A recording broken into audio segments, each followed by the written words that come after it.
Clear ಆಗಿ ಹೇಳಬೇಕು. Sir ತುಂಬಾ ನೋವು ಸರ್.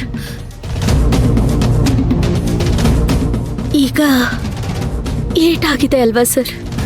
ಏನ್ ಹೇಳ್ಬೇಕು ಅಂತ ನನಗೆ ಗೊತ್ತಾಗ್ತಿಲ್ಲ. ಎಲ್ಲ ಗೊತ್ತಾಗುತ್ತೆ. ಮಂತ್ರ ಹೇಳಿದ ಉತ್ತರ ನಿಮ್ಮಿಂದ ಬಂದ್ರೆ ನಾನು ನಿಮ್ಮನ್ನ ಬಿಟ್ಬಿಡ್ತೀನಿ.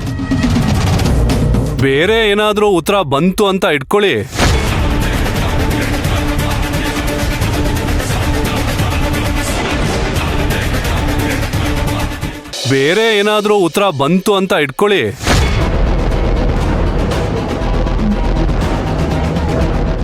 Ponnappa, are you there?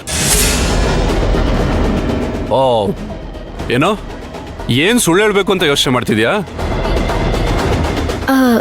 ಇಲ್ಲ ಸರ್, ನಾನು ಯಾಕೆ ಸರ್ ಸುಳ್ಳು ಹೇಳಿ?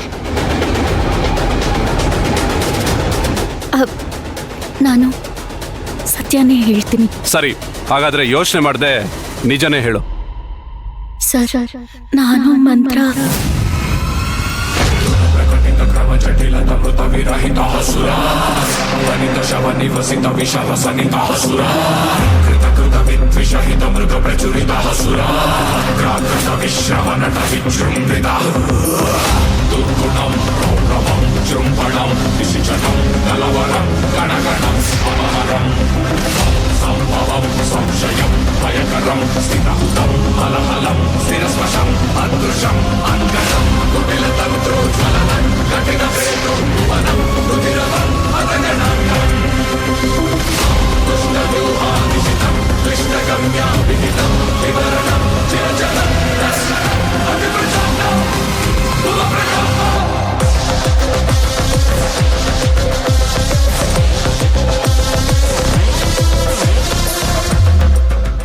ಘಟನೆ ಆದ್ಮೇಲೆ ನಮ್ಮಿಬ್ಬರ ಸ್ನೇಹ ತುಂಬಾ ಗಟ್ಟಿ ಆಯ್ತು ಸರ್.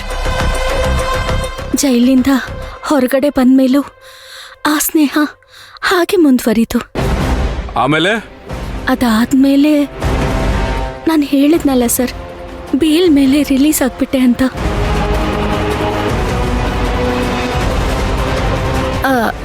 ಮತ್ಯಾವುದೋ ಕೇಸ್ ಮೇಲೆ ಫಿಟ್ ಆಗಿ ಒಳಗಡೆ ಹೋದೆ. ಅಷ್ಟೊತ್ತಿಗೆ ಅವಳು ಹೊರಗಡೆ ಬಂದ್ಬಿಟ್ಟಿದ್ಲು. ಸ್ವಲ್ಪ ದಿನ ಆದ್ಮೇಲೆ ಅವಳನ್ನು ಹುಡುಕ್ತೆ, ಅವಳು ಸಿಕ್ಕಿದ್ಲು.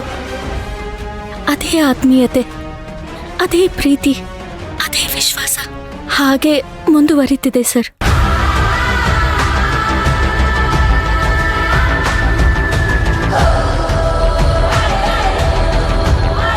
ನೀವು ಹೇಳ್ತಾ ಇರೋದೆಲ್ಲ ಸತ್ಯನಾ? ಅಷ್ಟೇನಾ? ಇನ್ನೂ ಏನಾದರೂ ಹೇಳಕ್ಕಿದೆಯಾ? ಇಲ್ಲ ಸರ್, ಇಷ್ಟೇ ಸತ್ಯ.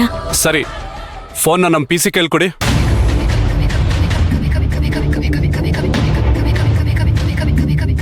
ನೋಡ್ರಿ, ಯಾರು ಬರ್ತಾರೆ ಹೋಗ್ತಾರೆ ಸ್ವಲ್ಪ ಅಬ್ಸರ್ವೇಷನ್ ಮಾಡಿ ನನಗೆ ಹೇಳಬೇಕು. ಹಾ ಸರಿ ಸರ್, ಆಯ್ತು ಸರ್. ಈಗ ಗೊತ್ತಾಯ್ತಾ ಸರ್? ಸುಶಾಂತ್ ನೋಡಿದ್ರಾ? ಗೊತ್ತಾಯ್ತಾ ನಿಮ್ಗೆ? ಎಂತ ಹಾವನ್ನ ನಾವು ಮನೇಲಿ ಇಟ್ಕೊಂಡಿದೀವಿ ಅಂತ ಗೊತ್ತಾಯ್ತಾ?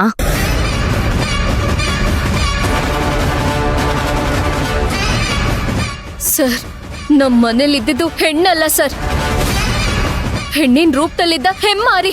ಹೌದು ಸರ್, ನಾನು ಇವರೆಲ್ರಿಗೂ ಹೇಳಿದೆ ಸರ್. ಇವ್ರು ಯಾರು ನನ್ನ ಮಾತು ಕೇಳಲಿಲ್ಲ ಸರ್. ಇಷ್ಟೆಲ್ಲ ಕೇಳಿಸ್ಕೊಂಡ್ಮೇಲೆ ನಂಗೆ ಯಾಕೋ ತುಂಬ ಹೆದರಿಕೆ ಆಗ್ತಿದೆ ಸರ್. ಹೆದರಿಕೆ ಆಗ್ತಿದ್ಯಾ? ಯಾಕೆ ಮಿಸ್ಟರ್ ಸುಶಾಂತ್? ಸರ್, ನಮ್ಮ ಇಡೀ ಕುಟುಂಬ ತುಂಬ ಡೇಂಜರಲ್ಲಿದೆ ಅನ್ಸುತ್ತೆ ಸರ್. ಅವಳು ಸಾಮಾನ್ಯವಾದ ಹೆಣ್ಣಲ್ಲ ಸರ್. ಸರ್, ಅವಳು ಜೈಲಲ್ಲಿ ಇದ್ದು ಬಂದವಳು ಅಂತ ನಮಗೆ ಗೊತ್ತೇ ಆಗ್ಲಿಲ್ವಲ್ಲ ಸರ್. ಅಂಥವಳು ನಮ್ಮ ಫ್ಯಾಮಿಲಿನ ಅಟ್ಯಾಕ್ ಮಾಡ್ಬೋದಲ್ಲ ಸರ್. ಒಂದ್ಸಲಿ ಅಪರಾಧ ಮಾಡಿರೋರ್ಗೆ ಅದು ತುಂಬ ಸುಲಭ ಅಂತ ಅನ್ಸುತ್ತೆ. ಇನ್ನೂ ಆ ಥರದವರು ಎಷ್ಟು ಜನ ಇದ್ದಾರೋ ಗೊತ್ತಿಲ್ಲ ಸರ್. ಅವರೆಲ್ಲ ಒಂದು ಗುಂಪಾಗಿ ಬಂದ್ಬಿಟ್ರೆ, ದೊಡ್ಡ ಅಪರಾಧನೆ ಮಾಡಿಬಿಟ್ರೆ, ಜೈಲಿಂದ ಬಂದವರೆಲ್ಲ ಒಳ್ಳೆಯವರಲ್ಲ ಸರ್.